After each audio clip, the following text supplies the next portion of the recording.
የድንብላል ወንድም እውነቱን ተናገረ።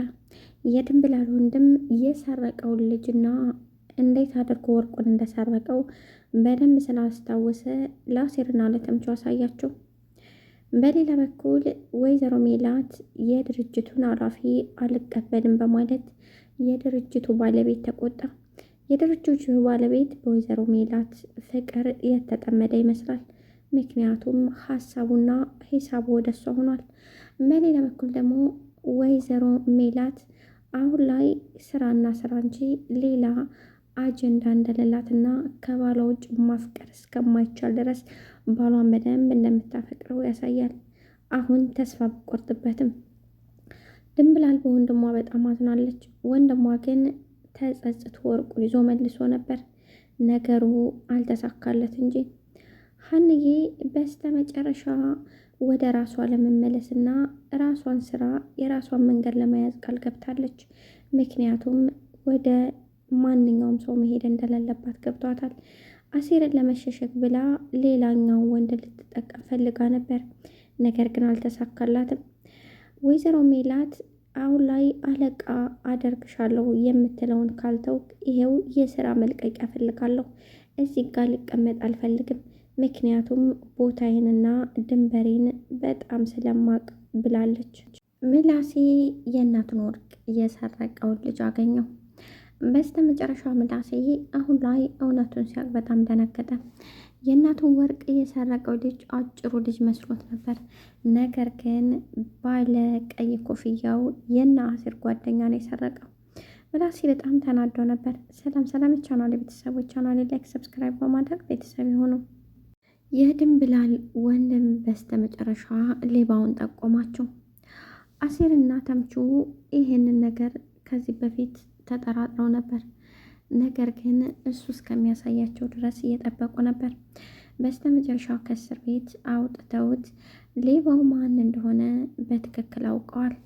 የወይዘሮ ሜላትም ወርቅ እንደተሸጠና ለማስመለስ እንደማይቻል ነገራቸው።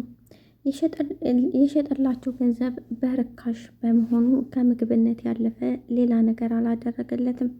ወይዘሮ ሜላት በጣም በብዙ ገንዘቦች የገዛችው ወርቅ በስተ መጨረሻ በሌቦች ተሰረቀ። ነገር ግን ወይዘሮ ሜላት አሁን ላይ ድንብላል ይቅር እንድትላትና ሁሉንም ነገር ከዚህ በኋላ እንደማታነሳ ቃል ገብታላታለች። ድንብላል ግን እኔ እዚህ የቆየሁት ለልጆች ስል እንጂ እኔና አንቺ ምንም የሚያገናኘን ነገር የለም በማለት ነበር በቁጣ የመለሰችላት። ወይዘሮ ሜላት አሁን ላይ በስራዋ ውጤታማና ጠንካራ ተብላ የድርጅቱ ኃላፊ በፍቅሯ ጠብ ብሏል። አስገራሚ ተፈጥሮ ያላትና በስራዋ የማትደራደር ኮስታራ ሴት፣ በዚህ ምክንያት እሷን እየተከተላት ነው። በሌላ በኩል ደግሞ ቢሮው ጋ የምትሰራው ሴት ሌላ ወጥመድ አዘጋጅታላታለች።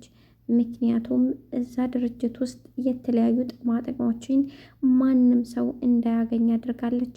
የሚያገኙትም በሚሰሩት ልክና በሚያመርቱት የምርት አይነት እንደሆነ ጥቅሙና ጉዳቱን በጣም አስልታ ከ10 ሚሊዮን ብር ወደ 2 ሚሊዮን ብር እንዲወጣ ያደረገች ጀግና ሴት ናት። ይህንን ሲያይ ነበረ የድርጅቱ ኃላፊ እኔ ብቁ አይደለሁም፣ ስለዚህ ድርጅቱን ሙሉ ለሙሉ ለሷ እንድትመራ ሰጥቻታለሁ በማለት የተናገረው። ይህንንም ሲሰማ የድሮ ባልደረባዋ ግራ በመጋባት ነበር ለጊዜው። ነገር ግን ይህ ድርጅት እሷ ከመራችው ምን ያህል ትልቅ ደረጃ ላይ እንደሚደርስ በደንብ ያውቃል። ነገር ግን በሌላ በኩል ትልቅ ወጥመድ ያዘጋጁላትና ድርጅቱ እንዲወድቅ አድርገው በእሷ ምክንያት ነው እንዲባል የተደረገው። በጣም ትልቅ ወጥመድ አዘጋጅተውላታል። ወይዘሮ ሜላት በእርግጥ ያንን ታልፈው ይሆን ወይስ በዛ ነገር ተወርቅ ይሆን? ግራ የሚያጋባው ነገር ወይዘሮ ሜላት አሁን ላይ በጣም ስኬታማና ብርቱ ሴት ለመሆን እንደውም ልጆቿን በስነ ስርዓት ለማሳደግ ለራሷ ቃል ገብታለች። ምክንያቱም ወይዘሮ ሜላት አሁን ላይ ምንም ቢሆን ከልጆች የሚበልጥ የለም። ልጆቼ እንደዚህ ሆነው እየሰሩና ዝቅ ብለው እየሰሩ እኔ ደግሞ ዝቅ ብዬ መስራት አለብኝ በማለት ነበር መልሶ ሲያናግራት ተስማምታ ሄደችው። ነገር ግን የድርጅቱ ኃላፊ ያንን ነገር ሲሰጣት በፍጹም እኔ ወደ ድርጅት የመመለስ አይቀርም፣ በዳ ሆኖ ነው እንጂ ድርጅቴ ጋር እመለሳለሁ በማለት ነበር በተስፋ የመለሰችለት። ይህንን ሲያይ አቤል ግን ሄዶ እንዴት ይህን ያህል ትልቅ ስልጣን ሰጥቶሽ እንዴት አትቀበይም? ራስሽን በዚህ መንገድ ራስሽን እንዴት ነው የምታካብጂው? አንዳንድ ጊዜ እኮ እንደወደቅንና እንደ ሁሉን ነገር እንዳጣን ማመን አለብን በማለት ነበር ወይዘሮ ሜላትን የነገራት። ወይዘሮ ሜላት ይሄን ልትነግረኝ ከሆነ እየመጣው እንድትወጣልኝ እጠይቅሃለሁ። በተደጋጋሚ እንደወደኩኝ ትነግረኛለህ። መውደቅ መነሳትም ሆነ በእኔ አልተጀመረም። ስለዚህ አታስብ፣ ውጣልኝ በማለት ኢዮብን በጣም ተቆጥታ አስወጣችው። ኢዮብ በአንድ በኩል ወይዘሮ ሜላት ስኬታማ እንደምታደርግና ጠንካራ ሴት እንደሆነች ያውቃል። በሌላ በኩል ደግሞ ቅናት ትንሽ ይዞታል። በዚህ ሁላ ያለ ግን ወይዘሮ ሜላት ከድርጅቱ እንድትሄድና ሌላ ስራ ቦታ እንድትገባ በፍጹም አይፈልግም። በሌላ በኩል የድርጅቱ አንዳንድ ጥቅማ ጥቅሞችን በጣም በብዙ የሚያገኙት ሰራተኞች ይህንን ጥቅማ ጥቅም እንደማያገኙና በሰሩ ልክ እንደሆነ ሲናገራቸው በጣም ተማረዋል። ነገር ግን የሴትየዋ ፈጠራና ችሎታዋ በጣም አስገርሟቸዋል። ከ10 ሚሊዮን ብር ጥቅማ ጥቅም ከመሰጠት ወደ 2 ሚሊዮን ብር ያመጣችው እንዴት አድርጋ ብታደርገው ነው በማለት ነበር እዛ ያሉት ሁላ ሰራተኞች የተነጋገሩት። ነገር ግን ከእነሱ አለቃ ሆና ስትሰራ የነበረችው ሴት እዚህ እንድትለፈልፉ አልፈልግም፣ እናንተ ጅሎች ናችሁ እንዴ? እንዴት ይሄን አይገባችሁም? ድርጅቱን ልታከስር እንጂ የእውነት ስኬታማ ልታደርግ አይደለም የመጣችው። ይህን ሁላ እንዴት እንዳደረገችው አላውቅም። ነገር ግን ይሄ ድርጅት ወደማይሆን ቦታ ላይ እየወደቀ እንደሆነ ይታየኛል በማለት ነበር ለእነሱ ትልቅ ወጥመድ እንዲያዘጋጁላት ያደረጉት። በሌላ በኩል አቶ ኖላዊ ሚስቱ ወደ የሚያፈቅራት ልጅ እየተመላለሰ መጠጥ እንድትጠጣ እያደረጋት ነው። እሷም አልገባትም። እንደሚወዳትና እንደሚያፈቅራት በተደጋጋሚ ነግሯታል።